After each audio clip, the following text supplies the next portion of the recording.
नमस्कार, जय महाराष्ट्र. नवी मुंबई सिडको वसाहतींमध्ये सध्या कन्व्हेन्स डीडचा मुद्दा गाजत आहे. तर आपण बिल्डरांकडे जातो, आमचे कन्व्हेन्स डीड करून द्या बोलतो, तर त्यांच्याकडनं एकच आपल्याला गोष्ट ऐकायला मिळते की सिडको वसाहतीमध्ये मावेजा प्रलंबित असल्यामुळे कन्व्हेन्स डीड होत नाही. तर हा मावेजा म्हणजे नक्की काय प्रकरण आहे आपण जाणून घेऊया.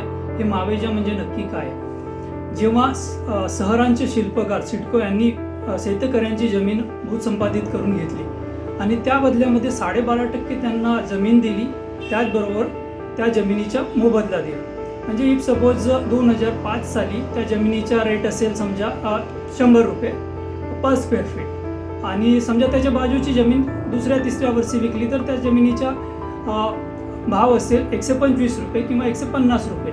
तर जो डिफरन्स आहे 25 रुपये 50 रुपये पर स्क्वेअर फीटच्या, तर त्यामध्ये त्या शेतकऱ्यांना वाटलं की बाबा आम्हाला कमी याचा भाव मिळतो आणि बाजूच्या शेतकऱ्याला जास्त भाव मिळतो, म्हणून ज्यांना कमी भाव मिळाला ते शेतकरी सुप्रीम कोर्टापर्यंत त्यांनी धाव घेतली आणि त्यांनी खटला दाखल केला. तर त्यावेळी खरं तर सिडको प्रशासनाने त्यांच्या वतीने सुद्धा प्रतिदावे करायला पाहिजे होते, त्यांनी सुद्धा त्यावर अपील करायला पाहिजे होती, परंतु तसं कुठेही आपल्याला दिसलं नाही.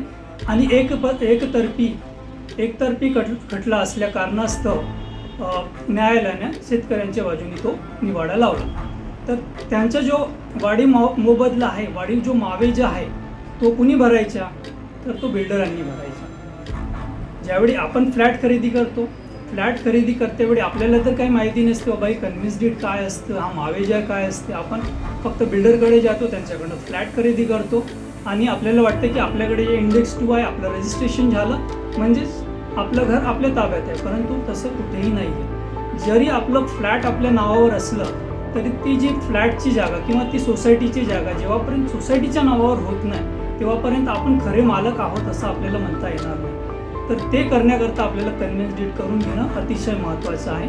आणि हा जो मावेजाचा मुद्दा आहे हा प्रलंबित असल्यामुळे कन्व्हेन्स डीड होत नाही असं बिल्डरांचं म्हणणं आहे. परंतु मागील वर्षी महाराष्ट्र शासनाकडून अभय योजना उदयास आणण्यात आली. त्या अभय योजनेमध्ये जरी तुमच्या मावेजा प्रलंबित असला तरी तुमचे कन्व्हेन्स डीड होतील असं त्या परिपत्रक काढण्यात आलं आणि त्या माध्यमातून बऱ्याच सोसायट्यांचे कन्व्हेन्स डीड आता होत आहेत.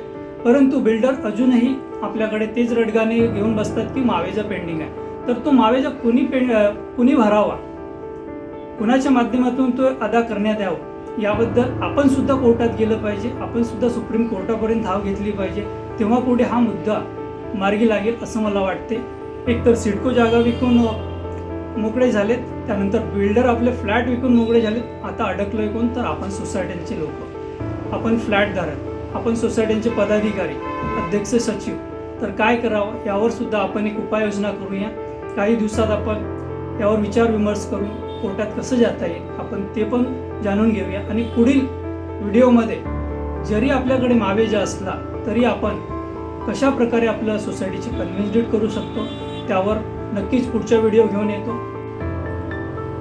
आता आपल्याकडे नवीन एक प्रश्न निर्माण होतो की बाबा आपल्या बिल्डिंगवर किंवा आपल्या सोसायटीच्या जागेवर नक्की किती मावेजा आहे हे आपण कसं माहीत करून घेणार. त्याकरता मी तुम्हाला एक थोडक्यात माहिती देतो. आपल्या सोसायटीचं पत्र लिहून घ्यायचं. आपल्या सोसायटीच्या लेटर हेडवरती सोसायटीचा पूर्ण पत्ता, नाव आणि वसाहत अधिकारी क्रमांक 2 सिडको भवन बेलापूर, पहिला मजला, इथे जाऊन त्यांना पत्र द्यायचं आहे.